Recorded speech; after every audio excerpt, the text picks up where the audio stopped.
Today, with this executive order, you will authorize the current Secretary of Defense and the current Department of Defense to once again embrace this great lineage and once again be named the Secretary of War and the Department of War. Thank you, and it's an honor to sign this, and we will do that right now.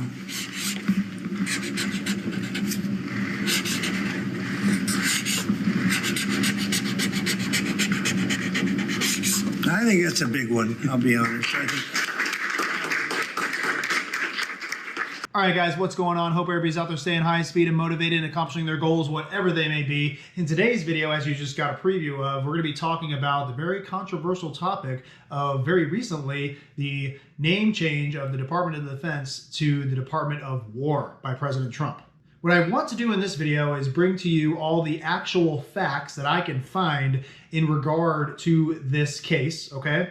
Because there is just a lot of non-factual information out there circulating, and I want to be able to hone that in and give you what's actually going on from the sources that I'm able to find that seem to be giving the truth, or at least, you know, the closest to the truth as we can get. That won't really take long. More importantly, a couple days ago, I asked you guys in the community, I posted the official name change being pushed out from the White House itself and the documents that came with it so that you could read it, analyze it, and then comment on that yourselves to give me if you thought it was a good idea, a bad idea, or any other thoughts that you might have to use as ammunition for this video. And that way we don't miss anything. I'm able to actually dig into the things that you seem to be concerned about, give you some information in regard to that, and possibly give you an opinion from my angle. So real quick, the context of the whole thing. So just not even a week ago, this happened on the 5th of September, it was a Friday, President Trump signed an executive order to officially change the name of the Department of Defense to the Department of War, subsequently retitling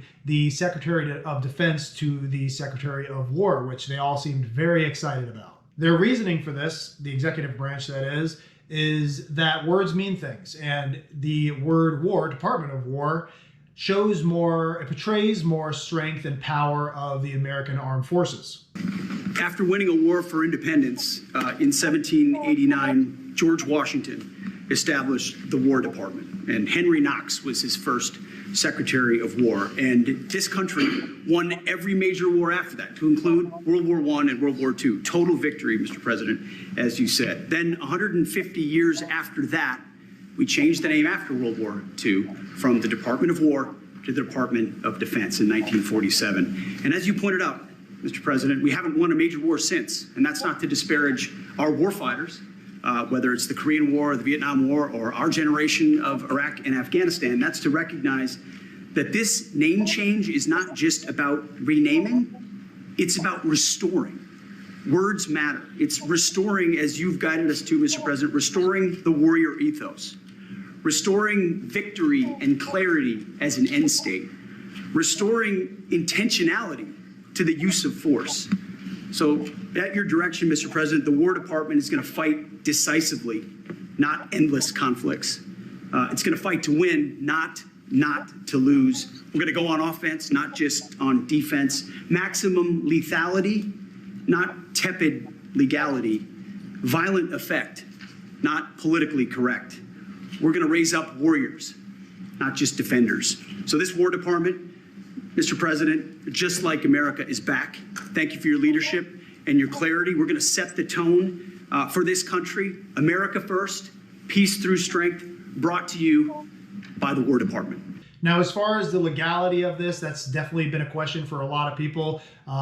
Technically, Congress has to approve an official name change of the Department of Defense. But the Department of Defense, or now the Department of War, does have their own ability to use the new title of Department of War in a secondary fashion. And I don't really know why it's called secondary. I think it's just in a non-legal way, I guess, is what secondary means in this case. But basically, for any official letters, for any official titles, for any memoranda, anything like that, they are more than allowed to use Department of War. So as far as I'm concerned, unless it's some sort of document that comes out of Congress, everything else besides that can say Department of War. I might not be right on that, but that's what it seems like, okay? So it's kind of like a weird workaround where the president has decided that he's going to use to the full extent of his ability as the commander-in-chief to call the Department of Defense the Department of War now in as many ways as possible. So that's where we're at now. And again, I'm filming this like less than a week after the executive order actually happened. So there's probably a lot more to come, but this is where we're at right now. So now let's get into the comments that I got on that post where I asked you guys to tell me what your thoughts were on this whole thing. I'm just going to use the ones that I got from YouTube, honestly, because there's just less of them. If you were to go to my Instagram account, Gritty Soldier Fitness, there are tons of comments on there where I posted basically the same thing. So if you're interested in, putting out your opinion or seeing more opinions of others, please go to Instagram and check that out. But I think these 20 comments will suffice enough to get some good dialogue going and hopefully get some brain juices flowing on this topic. Now, from these comments, there's some that kind of overlap each other, but there's definitely a few that stuck out that I think are worth talking about and looking further into. So here we go. Department of War sounds more like we are a nation that wants to be an aggressor and start wars, whereas the Department of Defense doesn't sound like we are at all a nation that wants to start wars. Also, changing anything will take time and resources, which is honestly inefficient.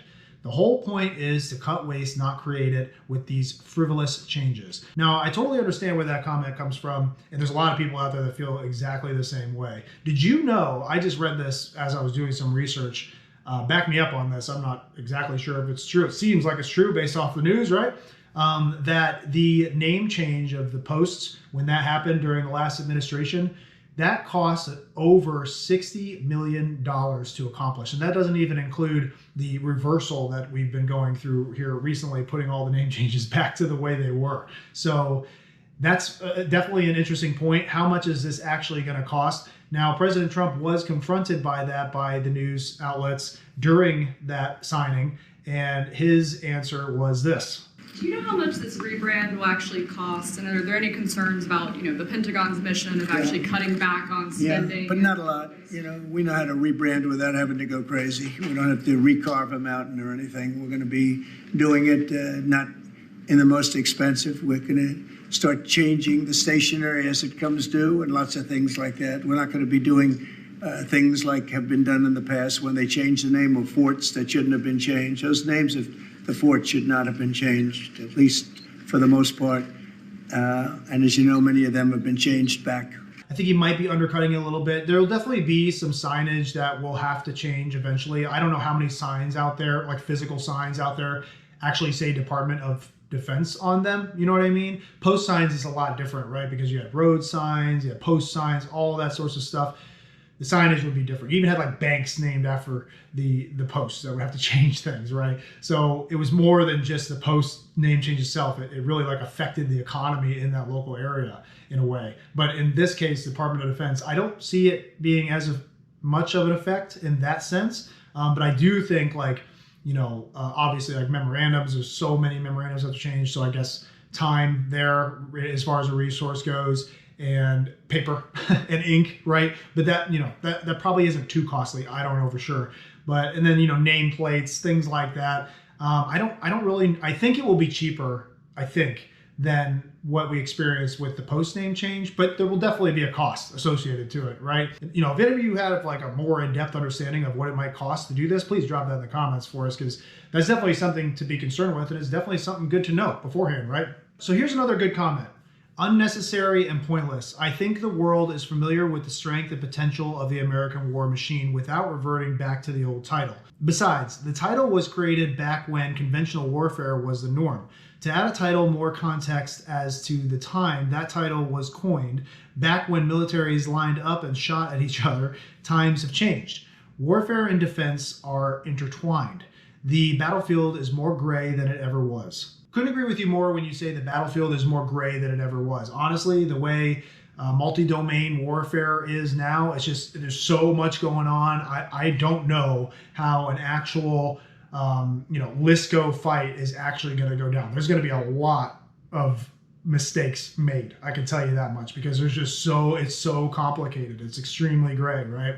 But in all fairness, I would say that's just comes with time. I would say war evolves over time, and it's constantly evolving into this gray area. Whatever we're calling the gray area Now, there was a gray area back then as well, and they probably thought it was more complicated than ever was back then. So we're just sort of doing the same thing on an upward trajectory, and hopefully war never happens, or when it does happen, we can keep up to what we think we can actually do. But besides that, the real point that this person is trying to make is that the rest of the world is already familiar with the strength and power capabilities of the American warfighters. It is of their opinion that the American fighting force, as far as the world is concerned on the world stage, is one of the best, if not the best, fighting force to ever have existed on this planet. And maybe that is the case. I would say it's most likely the case, but I would also say it's something that I don't think there's ever really a way that you could actually prove that. Okay, it's just something, it's like a feel. It's like something we think we understand and we think we know as Americans. But we can never actually be certain of that. We definitely want that, right, as Americans, or at least the American government definitely wants that. But we can't actually ever say for sure 100% that that is the case. So we're always trying to do the very best we can, the government anyway, to stay ahead of that and maintain that status. And in this case, and this isn't like a rebuttal to the comment or anything like that, I am under the opinion that the administration would probably agree with everything you said, but they would just say it in a way where, yeah, and we need to keep that going. And they viewed Department of Defense as a weaker sounding title than the Department of War. What do you guys think on that? What do you think about my spin around thoughts on that? That's honestly what I think. I think the administration is really just trying to portray strength and portray as a strong posture, and they really believe in what they're doing to be exactly that. I genuinely believe that. I don't think that they're trying to go out there and cause war by changing the name. I think it's like they're really looking at having the best fighting force to prevent war. You know, you probably heard this before, but having a strong fighting force is a deterrent to war itself. And I think they're going all in on that. Now, this comment's pretty good because it really looks at like real world implications to a name change to how the current events of the world are now. Up where the air is thin, what is our purpose? War needs no lengthy description. You could be involved with the Defense Department for a plethora of reasons. Think about if we no longer have defense contractors, but war contractors. Some of these hippie brands selling gear to the US military might find that a tough pill to swallow. When you ask someone to dispatch someone, they could push back and say, well, we're here just for defense. Now they're here to make war, to stack bodies. I think it's a wise decision.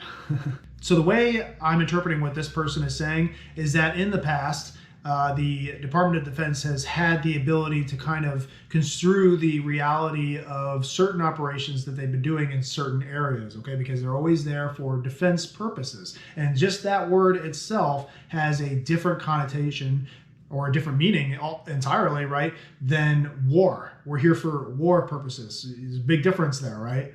I think there's a big potential that it shifts the mindset of a lot of these contractors out there. Honestly, a lot of the senior leaders out there working in the military branches, if they go out there and say that they're doing whatever to whatever on behalf of the Department of War, honestly, I believe that their mind is going to shift a little differently into thinking about war specifically and not defense as a whole, right? And same with the people that they're dealing with, whether it's for contracting purposes, for, I don't want to say political reasons, but whether it's dealing with other sort of political entities, not in the United States, but outside the United States as well. All those sorts of things that are happening in the background at pretty high levels, those sorts of conversations are going to change drastically.